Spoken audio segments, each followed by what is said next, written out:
first time I looked at Forge World, and I was like, oh, hey, cool, that's... Oh, holy, you guys did what? There's just way too much. You can't keep it all in your head at once. It was so beyond our production capability. We were just like, you know, that's crazy. We can't do that. I couldn't stop the artist who started creating it.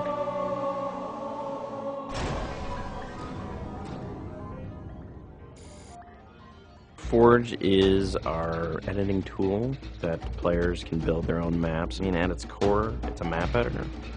We always had this vision right from the get-go, which is anyone can build anything.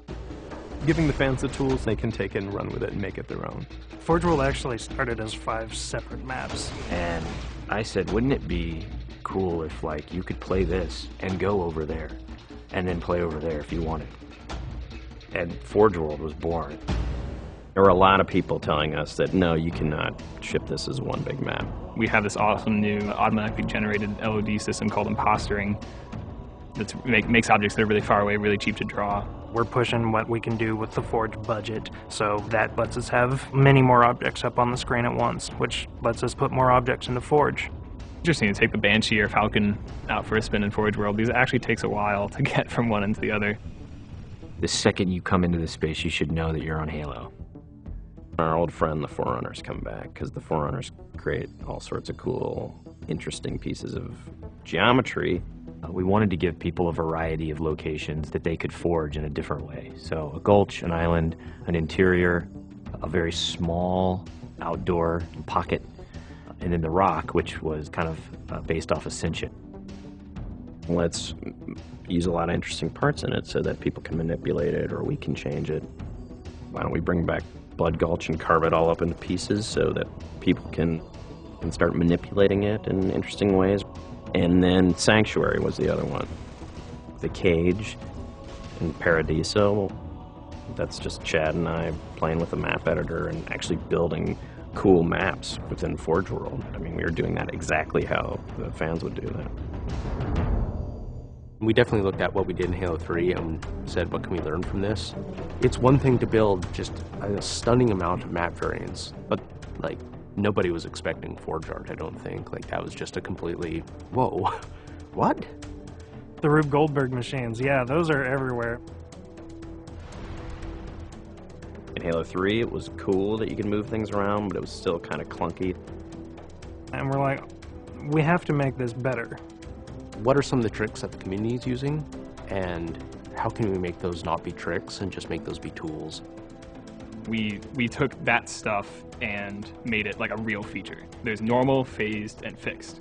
So normal is like Halo 3 style, you know, it bumps into stuff and you let it go and it falls to the ground and moves around and stuff. And fixed is the same thing, except when you let it go, it stays exactly where it was.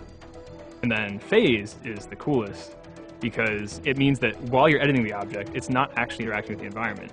You can put it through a wall, you can put it, you know, through other objects. Which changed everything for Forge, like immediately. It's much easier to build a Forge space. There's snaps and rotates and degrees and units that you can move things. You can be very precise.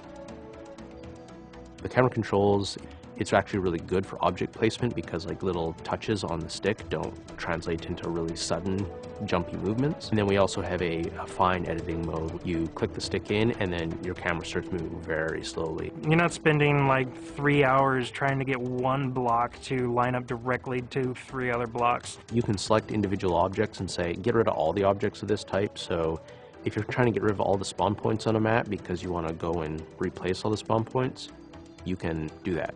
You can do custom colors. You can take these Forge pieces and say, hey, that's blue. So the blue base can truly look like the blue base. Reach's expanded sandbox includes new things like, you know, jetpacks. And if people want to build some sort of 3D map and really make use of the jetpack, they can do that now. Custom game options and Forge go together like peanut butter and jelly. You're able to do things with game types that people might not even expect. My favorite example is King of the Hill, where the warthog is the hill. I'm super excited to see what people do with it when it goes out, because there's so much crazy stuff in there that's amazing. We are shipping maps on the disc that we made in Forge ourselves. So The tools are there. If you have the time and the talent, you can make it. The community is just going to outstrip us and spank us. With the new tagging system, you can save a forged variant, you can post it to your file share, and then you can say, you know, sweet new map. Things that are good are downloaded by a lot of people and passed around to a lot of people, and that makes the really sweet stuff bubble up to the top. I'm looking forward to what the next big community game type is going to be. We realized that Reach was our swan song to Halo, and what better way to do that than to let people do what we've been doing all along, which is creating new cool maps. It's nice to go out with a bang, and this is a pretty big one.